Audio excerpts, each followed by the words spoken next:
Hello everybody, in this video I'm going to show you how to fix this annoying error in GTA 5. It's very easy to fix. There are 3 different methods, so try not to skip them. Okay, so why does this occur? This usually occurs because of a file path error in your documents folder. How do you check this and how do you fix it? So open up File Explorer on your PC, right click on Documents and click on Properties. Yes.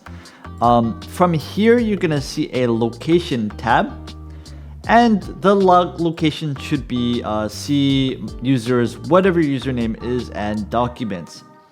If it is not, you need to click on Restore Default. This does get changed because of OneDrive or other such file things in Windows that does seem to mess this up. Okay, try that to see if you get the error.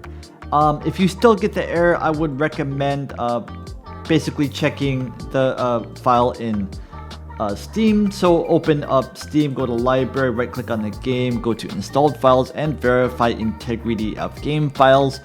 Even if you installed this off of Steam, you can click on Add a Game on the bottom left, add a non-Steam game, find it from the list, and add it to Steam, and do what I just told you to do. And method number 3.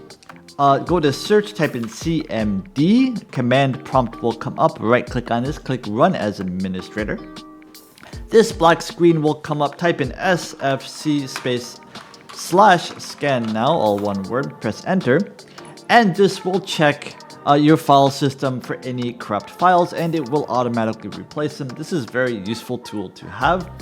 This will take a couple of minutes depending on the speed of your computer, but once this is done, reboot your computer and try it once again to see if you're getting the error. And that is it. That should have solved the problem. If it did, leave the video a like and please subscribe. Have a nice day.